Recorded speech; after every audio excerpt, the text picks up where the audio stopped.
Assalamualaikum warahmatullahi wabarakatuh. Waalaikumsalam warahmatullahi wabarakatuh. Alhamdulillahilladzi arsala rasulahu bil huda wa dinil haq liyudhhirahu ala dini kullihi wa kafa billahi syahida. Allahumma shalli wa sallim wa barik ala sayyidina Muhammadin abdika wa rasulika nabiyil ummi wa ala alihi wa sahbihi wa sallimu taslima biqadri azamati datika fi kulli waqtin wa hin. Alhamdulillahirabbil alamin. Urang sadayana hakikat dikersakeun dimampukeun ku Allah Subhanahu wa taala, sehingga urang sadayana muga-muga saterasna ku Allah diistiqomahkeun dina ngalaksanakeun bakti ka Allah kumangruhikeun thalabul ilmi.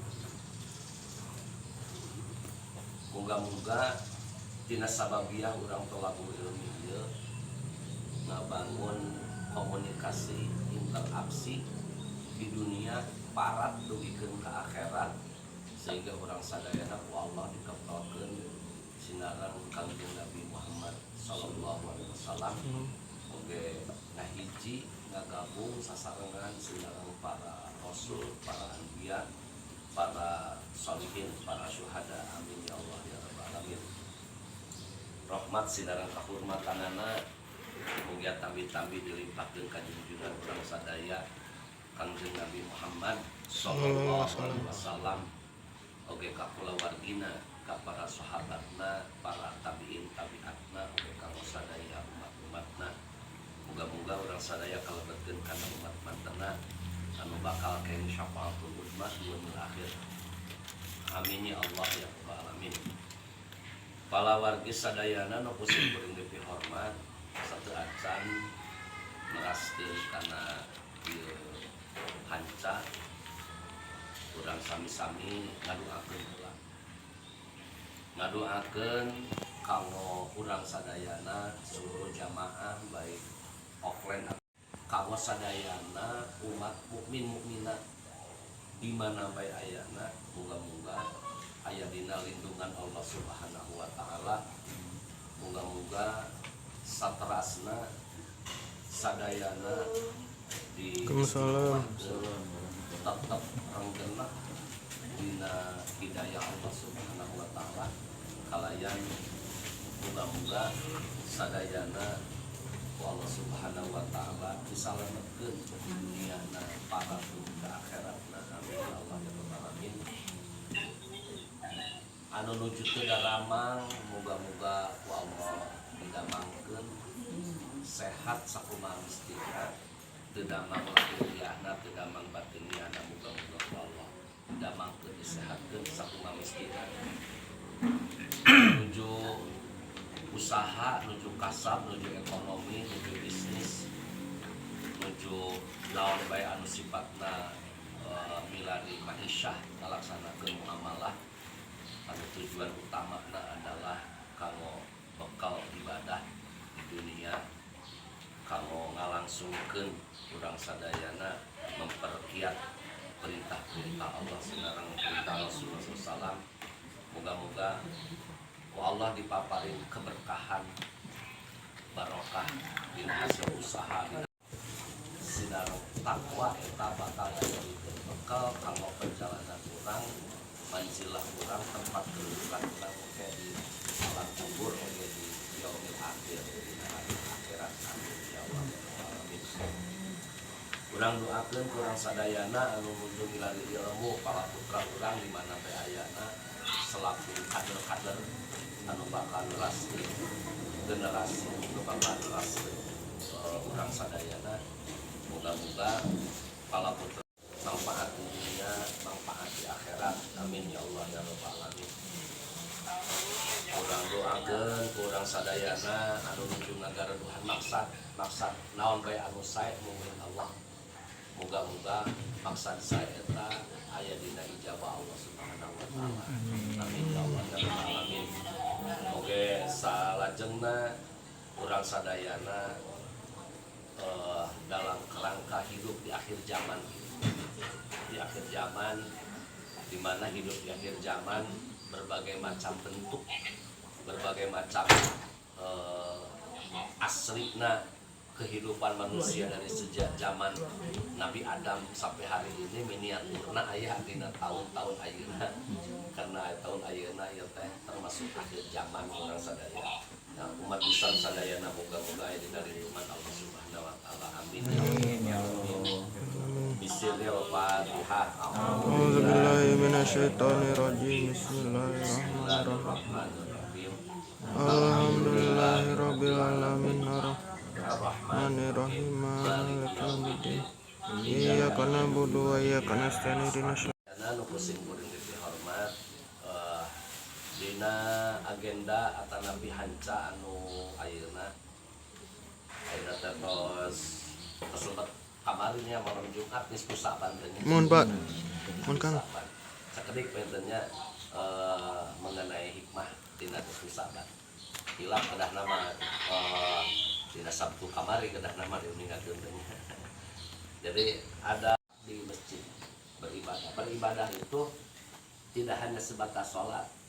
Ketika mengkaji ilmu, ketika mendiskusikan ilmu, ketika melakukan sedekah, itu pun sama ibadah. Yang jelas faktornya siapa yang ibadah di malam Lailatul Qadar dia akan mendapatkan hikmahnya itu berbanding 1000 bulan. Nah, apakah pada malam itu kita harus begadang? Itu kan terus melakukan ngaji Quran dan sebagainya, tidak mesti. Tidak mesti seperti itu. Yang jelas namanya malam itu mulai maghrib sampai subuh kan, yang disebut malam itu.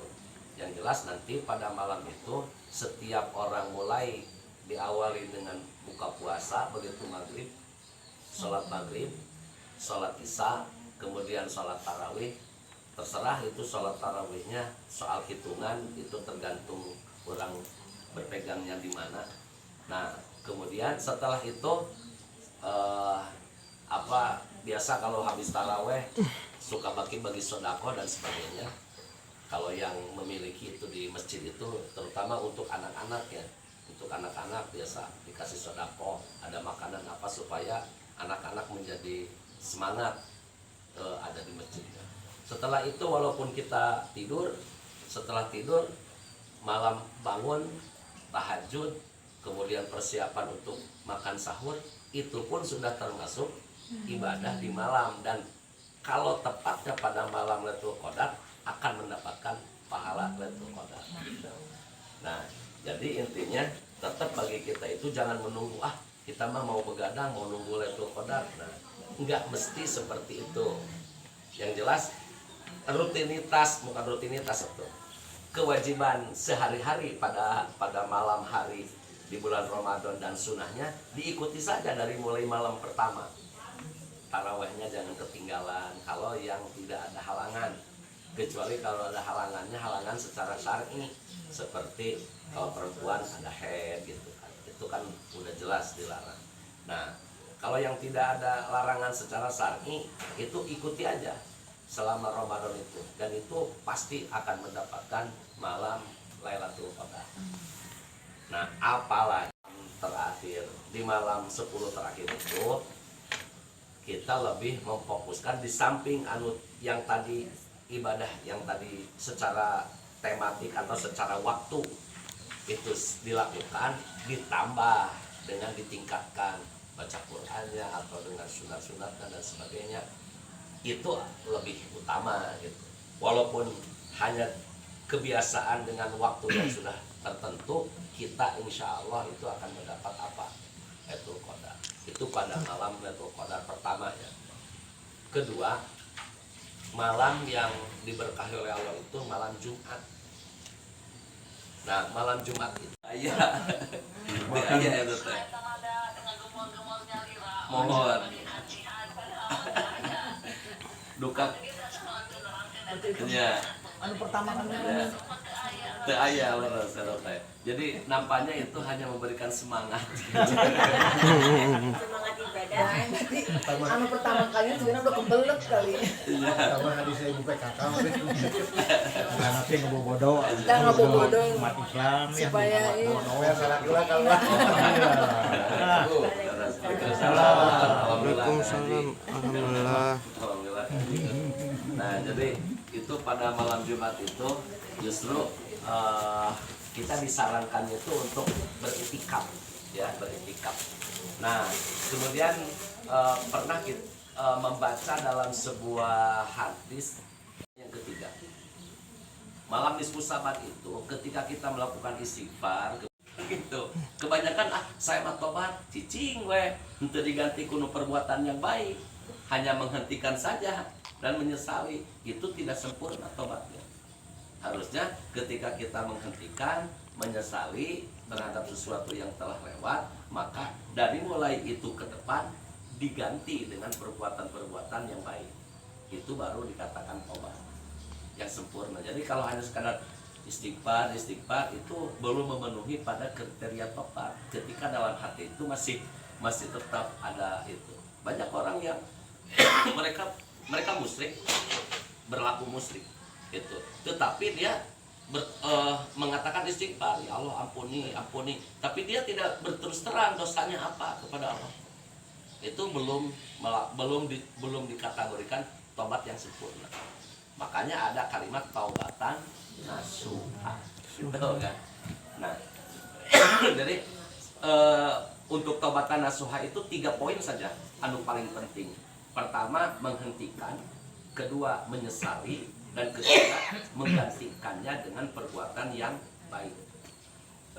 Itu dikategorikan sebagai taubatan nasuha. Dan digantikan dengan perbuatan yang baik itu anu tadina ngedua jadi semangat, jadi getol dina ibadah ke Allah, dina bertauhid ke Allah, itu dilakukan dengan cara istiqomah. Dengan cara istiqomah terus kontinuitas yang paling penting. Nah, kemudian maka ada lagi yang oleh Allah tidak akan diterima istighfarnya ketika orang membiasakan berbuat zina. Jadi bagaimanapun dia beristighfar, kalau membiasakan itu melakukan zina, itu dia tidak akan diterima istighfarnya. Kemudian yang tidak akan diterima istighfarnya itu adalah orang yang kepada orang tua, yang menghadik kepada orang tua. Atau tapi sok dibahasakeun manaonnya. Di samping ngalawan teh jadi bahasa teh milaraan. Dalam bahasa surat milaraan dan namanya menyakiti gitu, menyakiti orang tua baik oleh ucapan atau tindakan, sehingga orang tua itu merasa sakit dengan keberadaan baik ucapan atau tindakan kita itu. Nah, itu doanya termasuk istighfarnya tidak akan diterima oleh Allah. Itu upami orang gaduh dosa kasepuh numawe ujianana, masya Allahnya ujian orang gaduh sepuh teh kadang-kadang ya gitulah ya, gaduh sepuh mah kan ari komo ai sepuh tos mulai sepuh pisan mah cek bahasana cenah balik di kabudaan ogoanana naon teh juga kebudak gitu. Tadi dia orang diuji kesabaran. Sesungguhnya itu ketika kita tingkatkan derajat dan martabat oleh Allah. Nah, maka ketika misalkan kita menyakiti orang tua, istighfar apapun itu oleh Allah itu tidak diterima. Ketika menyakiti orang tua, nah, bari anu salah nate urang. Dari orang tua masa najan orang tua anu salah, urang nu kudu ngelehan angger ka orang tua mah. Ya urang nu ngelehan. Nah, walaupun di orang tua teh ada kekeliruan, patut orang dikasih gambaran, tetapi bukan kumanya ai kasepuh mah ulah bahasa mamatahan cenah ka kolot pribadi ka kasepuh nyaliran bahasa teh ulah mamatahan ulah juga menggurui, tetapi orang teh hanya kumaha mengiyakan aja nya iya we gitu kumaha, tapi sedikit-sedikit orang dikasih gambaran supaya dianggap kita hanya meluruskan gitu. Jangan sampai terkesan bahwa kita menggurui itu ke orang tua. Jadi lebih baik mohon gitu ya. Nah, itu antara diri kita dengan orang tua. Sebab lamun orang tua sudah merasa sakit dengan kondisi kita, jadi mandeg lah ka urang teh bakal mandeg kana segala rupa teh. Dulu kan dalam sejarah Rasul itu ada siapa? Alqomahnya. Nah itu kisah Alqomah itu sampai dia mau dibakar kan gitu. Udah itu baru orang tuanya mengampuni, ya alhamdulillah dia selamat. Nah selama orang tuanya belum mengampuni kan dia oleh Rasul juga sudah digambarkan dia akan celaka kalau orang tuanya tidak mengampuni. Itu yang digambarkan ketika anak melawan ataupun menyakiti orang tua. Nah penyakiti itu bukan hanya dengan ucapan, bukan hanya dengan tindakan. Kadang-kadang dengan sesuatu yang kita berikan, dengan sesuatu yang kita berikan saja, itu bisa iya. Contoh kayak orang tua di rumah makan dengan apa, kita makan dengan apa, sehingga orang tua teh asa hoyong anu dimakan ku orang tetapi ku orang teu dikasih, tapi dia tidak cerita. Hatena memang nah itu bisa berakibat gitu. Bisa berakibat si ibu itu sakit hati dengan hal yang terkecil seperti itu harus bisa ini. Jadi ada beberapa yang tidak akan diampuni oleh Allah istighfarnya ketika si penjina tidak menghentikan jinahnya, si peminum arak tidak menghentikan minum araknya, kemudian orang yang melukai orang tuanya tidak minta maaf, tidak menghentikan kemusyrikannya.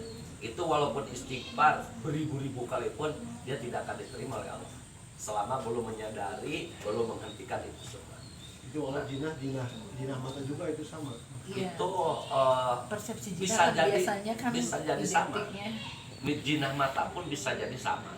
Cuman kriteria jinah mata dengan jinah yang aslinya itu beda, gitu. Derajatnya gitu.